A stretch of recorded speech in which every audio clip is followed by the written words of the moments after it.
गुरुजी, अष्टम भाव के बारे में बहुत भ्रांतियां हैं। अक्सर कहा जाता है जिसकी अष्टम भाव की दशा चलती है उसके दिन बुरे शुरू हो जाते हैं। क्या ये ठीक बात है? देखिए, अष्टम भाव में बहुत सारी चीज़ें छुपी पड़ी हुई हैं। उसमें अच्छी चीज़ें भी हैं और उसमें जो है कुछ निगेटिव चीज़ें भी हैं।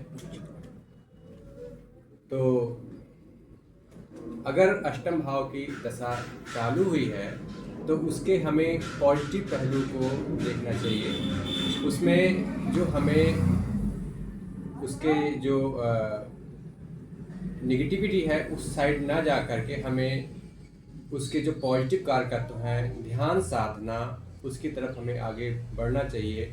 क्योंकि अष्टम हाउस में सब कुछ निगेटिव ही नहीं होता है, उसके अंदर बहुत सारी चीज़ें पॉजिटिव भी होती हैं।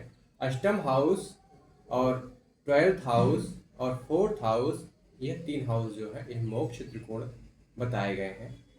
इसकी दशा जब चलती है तो कहीं न कहीं आगे जा कर के आपको ये तैयारी करा रही है कि आपको आपके जीवन की तरफ मोह का क्षय हो रहा है, जिससे आप अपने जीवन की तरफ आगे मोक्ष की प्राप्ति की तरफ जा रहे हैं। और जो भी व्यक्ति ये सारे लोभ मोह माया में जो पड़े हुए हैं, उस दृष्टिकोण से अष्टम भाव की जो दशा होती है वह परिणाम नहीं देती, जिससे सभी लोगों को तकलीफ और कष्ट होता है। तो इसके लिए मान लीजिए हम एग्जांपल लेते हैं, कर्क राशि है अष्टम भाव में और उसके मंगल की महादशा चल रही है, मंगल ग्रह है वहाँ पे और महादशा शुरू हुई है।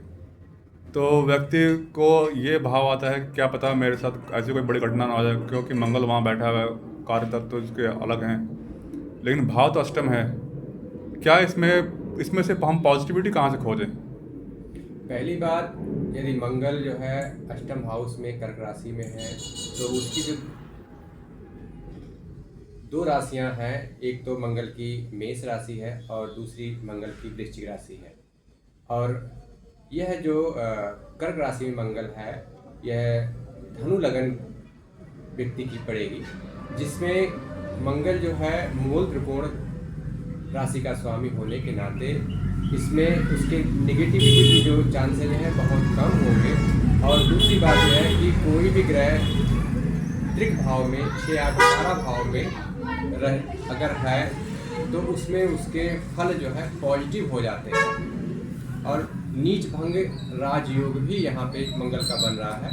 इससे पहले स्टार्टिंग के समय में थोड़ी कुछ कठिनाइयाँ आएंगी, लेकिन बाद में धीरे धीरे करके और सुधार होते हुए अपने अच्छे रिजल्ट देने शुरू कर देगी। ये आपने नीच भंग राजयोग बोला, ये किस तरह से बना? ये जो द्वादश हाउस का जो स्वामी है, यानी कि द्वादश हाउस में वृश्चिक राशि पड़ेगी। अच्छा, धनु लगन के हिसाब से। धनु लगन के हिसाब से द्वादश हाउस में वृश्चिक राशि पड़ेगी। और वृश्चिक राशि यानी कि जो त्रिक भाव का स्वामी है और त्रिक भाव में ही बैठा है, यानी कि अष्टम हाउस में बैठा हुआ है और नीच का होकर के बैठा हुआ है, जिससे उसका नीच भंग हो जाएगा। और नीच भंग एक कोई बुरा व्यक्ति है और बुरे स्थान में पड़ जाने से वह उसके अंदर पॉजिटिव चीज़ें आनी शुरू हो जाती हैं। अच्छा, आपने इसको दोनों एंगल से देख लिया। कहने का मतलब है कि आपने पहले बताया कि अगर मंगल बैठा है तब, और मंगल नीच का बैठा है तब, ये दो अवस्थाएं हो सकती हैं। मंगल नॉर्मल बैठ जाए या मंगल नीच का होकर बैठ जाए चतुर्थ में, जो कि कर्क राशि वहाँ बैठी हुई है। तो अच्छा, बहुत बहुत धन्यवाद गुरुजी आपको ये हेल्प करने के लिए।